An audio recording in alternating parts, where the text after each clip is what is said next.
Hello friends, எல்லோரும் எப்படி இருக்கீங்க? இன்றைக்கி நம்ம வீடியோவில் பாயசம் ரெசிபி தான் செய்ய போகிறோம். எப்பயும் நம்ம ஒரே மாதிரி பாயசம் பாசிப்பருப்பு வச்சு செய்வோம், அதுக்கப்புறமா ஜவ்வரிசி சேமியா இந்த மாதிரி தான் நம்ம செய்வோம்.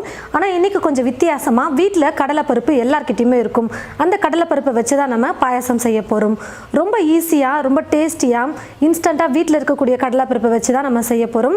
தினமும் நம்ம டீ காஃபி ஈவினிங் டைமில் குடிச்சிட்ருப்போம். ஆனால் கொஞ்சம் அப்பப்போ வாரத்தில் 2 நாள் இல்லை 3 நாள் நீங்கள் டீ காஃபிக்கு பதிலாக இந்த மாதிரி பாயசம்லாம் செஞ்சு குடிச்சிங்கன்னா வீட்டில் இருக்கிறவங்களுக்கும் ரொம்ப பிடிக்கும், நமக்கும் கொஞ்சம் புதுசாக இருக்கும். எப்பயும் டீ காஃபியே குடிக்காமல் பாயசம், அதுக்கப்புறமா பாதாம் கீர் அந்த மாதிரிலாம் நம்ம குடிக்கும்போது ரொம்ப டேஸ்டியாக இருக்கும், புதுசாக இருக்கும், நமக்கு குடிக்கிறதுக்கு ரொம்ப என்ஜாய் பண்ணி குடிப்போம். வாங்க இப்போ கடலைப்பருப்பை வச்சு பாயசம் எப்படி செய்கிறதுன்னு பார்க்கலாம். ஸ்டவ்வை பற்ற வச்சுக்கிட்டு ஸ்டவ் மேலே ஒரு கடாய் வச்சுருக்கேன். கடாய் நல்லா சூடேறினதும் 1 கப் கடலைப்பருப்பு சேர்த்துக்க போகிறேன். நான் எடுத்துருக்கிற கடலைப்பருப்போட வெயிட் பார்த்தீங்கன்னா ஒரு 130 கிராம் இருக்குது. ஸ்டவ்வை மீடியம் ஃப்ளேமில் வச்சுக்கிட்டு நம்ம கடலைப்பருப்பை நல்லா வறுத்துக்கலாம்.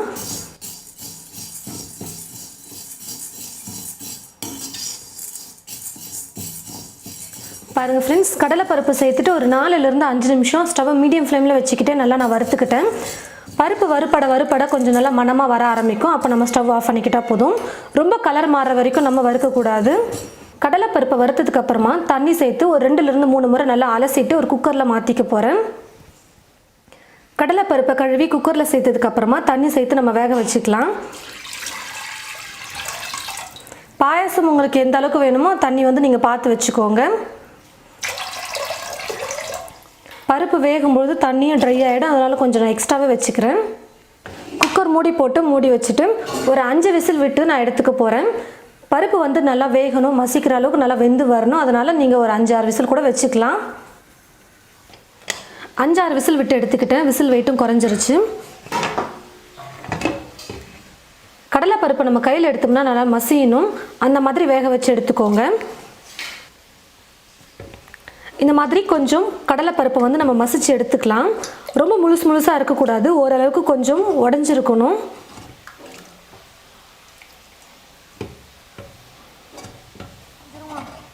பாருங்கள் ஃப்ரெண்ட்ஸ், ஓரளவுக்கு பருப்பை மசிச்சு எடுத்துக்கிட்டேன். பாருங்கள், ரொம்ப முழுசாக இல்லாமல் கொஞ்சம் மசிச்சு எடுத்துக்கிட்டேன். கடலைப்பருப்பு எடுத்த அதே கப்பில் 1 கப் அளவுக்கு வெல்லம் நல்லா டைட்டாக அழுத்தி எடுத்து வச்சுருக்கேன்.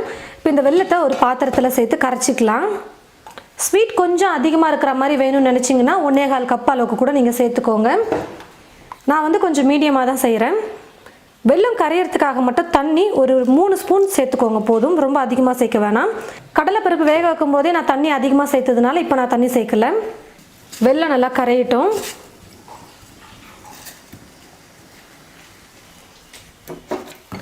வெல்லம் நல்லா கரைஞ்சி வந்துருச்சு. இப்போ நான் ஸ்டவ் ஆஃப் பண்ணிக்கிறேன்.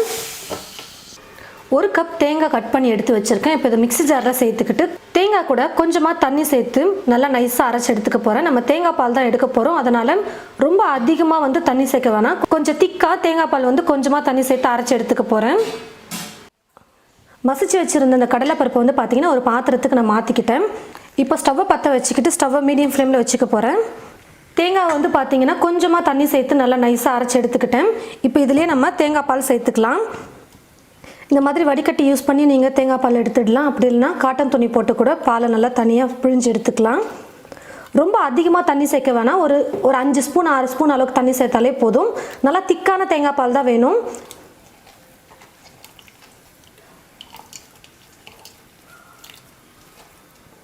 ஃபஸ்ட் டைம் எடுக்கிற தேங்காய் பால் மட்டும் நம்ம யூஸ் பண்ணிக்கலாம் பாயசத்துக்கு. மீதி இருக்கிற அந்த தேங்காய் பார்த்திங்கன்னா நம்ம மசால் குழம்பு எதுனா செய்வோம், அதுக்கு யூஸ் பண்ணிக்கலாம். இல்லை சட்னி அரைக்கிறதுக்கு கூட நீங்கள் யூஸ் பண்ணிக்கலாம். வேஸ்ட் பண்ண வேணாம். அது தேங்காய் பால் பார்த்திங்கன்னா 2-3 முறை பால் எடுப்பாங்க. நம்ம ஒரே ஒரு டைம் தான் திக்காக பால் எடுத்திருக்கோம். அதனால் அந்த தேங்காவை வேஸ்ட் பண்ணாமல் நம்ம சமையலுக்கு யூஸ் பண்ணிக்கலாம். இது கூடவே கரைச்சி வச்சுருக்கிற வெல்லத்தை சேர்த்துக்கிறேன். வடிகட்டிட்டு சேர்த்துக்கோங்க, தூசி நிறையா இருக்கும். நம்ம தேங்காய் பால் வெள்ளை கரைசல் எல்லாம் சேர்க்கணும், அதனால் பாயசம் கொஞ்சம் ரொம்ப தண்ணியாகிட போகுது. பருப்பு வேக வைக்கும்போது நீங்கள் பார்த்து தண்ணி சேர்த்து வேக வச்சுக்கோங்க. இப்போ இது கூடவே ஒரு சிட்டிகை அளவுக்கு ஏலக்காய் தூள் சேர்த்துக்கிறேன். எல்லாம் சேர்த்ததுக்கப்புறமா ஒரு 3 நிமிஷமாவது நம்ம நல்லா குக் பண்ணிக்கலாம். நான் கிளாஸில் ஊற்றி குடிக்கிற மாதிரி தான் கொஞ்சம் தண்ணியாக வச்சுருக்கேன்.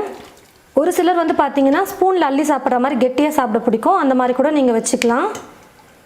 ஒரு பக்கம் பாயாசம் வந்து குக் ஆகிட்டே இருக்கட்டும், இன்னொரு பக்கம் ஸ்டவ்வில் வந்து நான் முந்திரி திராட்சையை வறுத்துக்க போகிறேன். ஸ்டவ்வை பற்ற வச்சுக்கிட்டு ஸ்டவ் மேலே ஒரு தாளிப்பு கரண்டி வச்சுருக்கேன். இதில் வந்து 2 ஸ்பூன் அளவுக்கு நெய் சேர்த்துக்கிறேன். நெய் நல்லா சூடேறினதுக்கு அப்புறமா முந்திரி கொஞ்சம் சேர்த்துக்கிறேன்.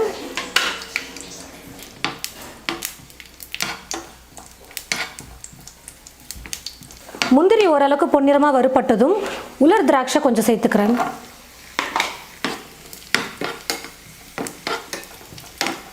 பாருங்கள் ஃப்ரெண்ட்ஸ், முந்திரி திராட்சை நல்லா வறுபட்டு வந்துருச்சு. இப்போ நம்ம இதை எடுத்து பாயாசத்தில் சேர்த்துக்கலாம். தேங்காய் பால் வெள்ளை கரைசலெல்லாம் சேர்த்துருக்கிறதுனால கொஞ்சம் குக் ஆகினா நல்லாயிருக்கும். ஒரு 3லேருந்து 4 நிமிஷம் நீங்கள் குக் பண்ணிக்கிட்டிங்கன்னா போதும், பாயாசம் ரெடி ஆகிடும்.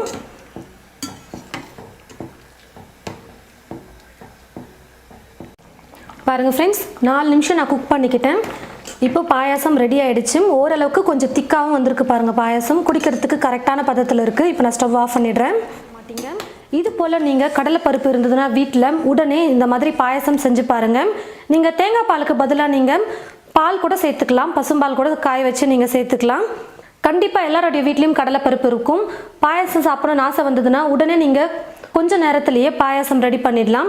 ரொம்ப சீக்கிரமாக செய்யக்கூடிய ரெசிபி. அதே மாதிரி டேஸ்ட்டும் வந்து பார்த்திங்கன்னா ரொம்ப சூப்பராக இருக்கும். தேங்காய் பால், பால் எது வேணாலும் நீங்கள் சேர்த்துக்கலாம். நான் வந்து தேங்காய் பால் சேர்த்து செஞ்சுருக்கேன். பாருங்கள் ஃப்ரெண்ட்ஸ், பாயாசமே ரொம்ப சூப்பராக வந்திருக்கு. நல்லா சுட சுட இந்த மாதிரி செஞ்சு கிளாஸில் ஊற்றி கொடுக்கும்போது வீட்டில் இருக்கிறவங்க அவ்வளோ என்ஜாய் பண்ணி சாப்பிடுவாங்க. ரொம்ப டேஸ்டியாகவும் இருக்கும், எல்லாருக்கும் பிடிக்கக்கூடிய வகையிலையும் இருக்கும். இந்த வீடியோ உங்களுக்கு ரொம்பவே பிடிச்சிருக்கும்னு நினைக்கிறேன். இந்த வீடியோவை மற்றவங்களுக்கும் ஷேர் பண்ணுங்கள். தேங்க்யூ.